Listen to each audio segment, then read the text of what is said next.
Hello, everyone. Jason Eggert, Illinois Partnership Manager here for Edmentum, coming to you from Crystal Lake, Illinois, northwest of Chicago, about 45 miles.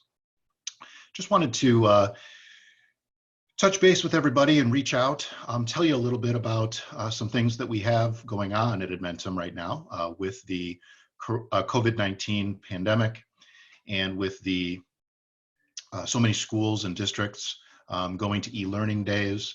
And taking that journey, one of the things that we're doing as a company is providing access to schools and to districts free of charge for 2 months to one of our programs, which is Study Island. And so the purpose of the video today is to, of course, tell you a little bit about that, but then primarily talk to you about how we're going to be using this here in the Eggert house.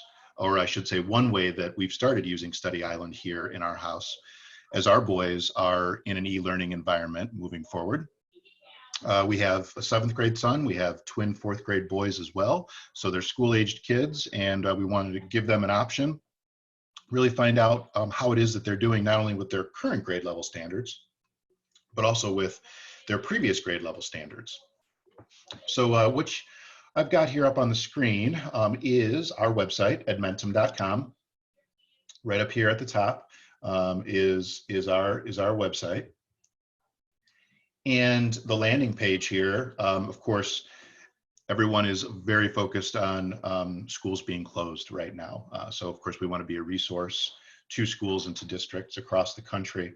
If you click on this link here, let me switch my tool here. If we click on this link, it's going to bring you to a variety of resources that are available for free here through our company. And if we click on this program access, you can see that we have Study Island for schools and districts that is available. And we also have Study Island for home that is available. So again, edmentum.com, and ultimately it's going to bring you to Edmentum Support 2020. And that's going to be where you can sign up if you would like to. So that's where you can find those resources. But what I'm going to do right now is walk you through a little bit of what we've been doing so far with our boys at home. So when you're in your Study Island account, you've got your teacher page here. Let me erase a couple of things here so we can focus in on what it is that we're doing right now. Teacher landing page right here. And if I go over here to my class manager, what you'll see is the class name that I've created for our e-learning environment here at home. Eggert's Cool Cats, that's a nod to my first year teaching. 5th grade teacher, that was our name that the kids came up with for field day. So a little bit of a going down memory road a little bit there. But if we scroll down here, you can see that I've already created a variety of assignments for the boys. And what I wanted to take a look at here today was to at least show you what the results look like after the students take a diagnostic. You can see here that what I did was give them that previous grade level, a set of questions. It's 30 questions from the previous grade level, gives them about 5 to 6 questions in each of the domains for the topics that are connected to the Common Core State Standards. And of course, you know, here in Illinois, our state learning standards incorporate the Common Core. So what you'll see here, if I click on this bar graph icon right here, we can see how our boys did on the 3rd grade math diagnostic. And you can see they both did very well.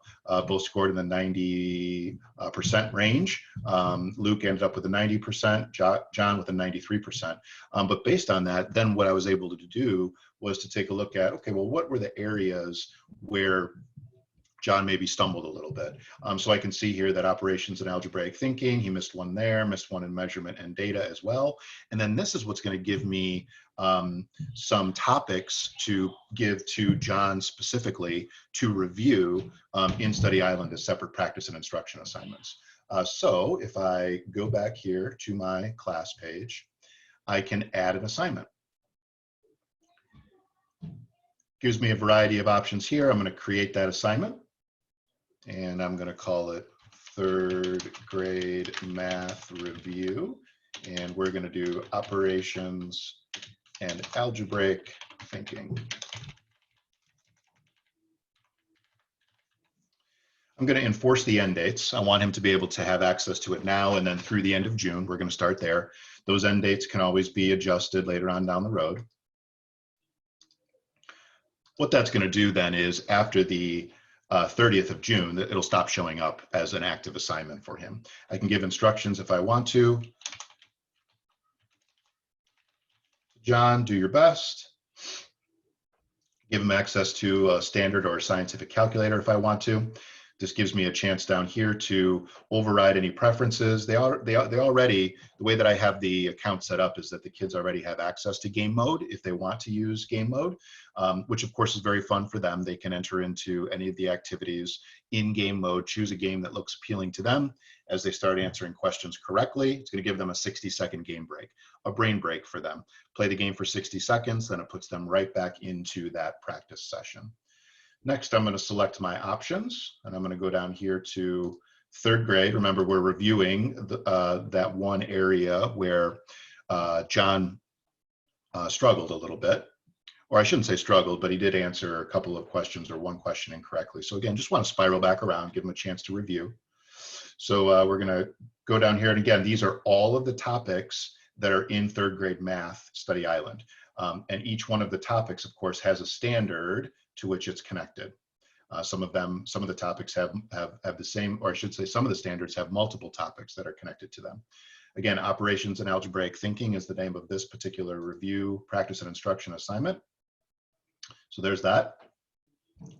And I'm going to select all of those. What you'll see here too on the right-hand side is that I can actually give constructed response items that'll show up in practice sessions if I want to.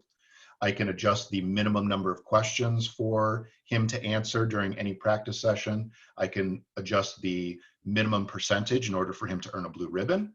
And I can also, if I want to, assign lessons. Each one of these topics has a lesson link. I can always assign those lessons directly to him. I can actually make him go through the lesson and the flashcards before he ever does a practice session.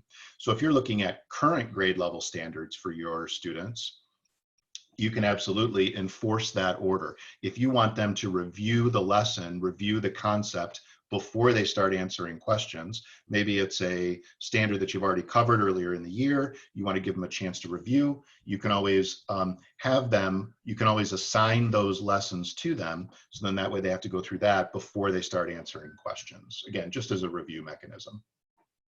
I'm going to scroll down here, take a look at the students, choose the student or students that I want to assign this particular activity to. And then once I click on save and exit down here, it's going to automatically activate that for John. It's going to show up in his active assignments. So again, minimum number of clicks really gives, Study Island really gives an opportunity for kids to show what they know. Study Island is a formative assessment standards mastery tool. So it's a tool that's designed to assess instruction that has already been given. Is it sticking for the students? So this is one way, given the e-learning environment that we're going to use here at home to make sure that the boys are ready, right, for the next grade level. So they're going to spend a little bit of time reviewing, but then we're also going to use these practice and instruction assignments to give them on grade level tasks as well. If you have any questions about any of this information, please feel free to reach out to me. Happy to help in any way. My email address is jason.eggert@edmentum.com. And again, happy to help you in any way, particularly given the current circumstances. Thank you very much for your time. Best wishes to you. Stay healthy, everybody.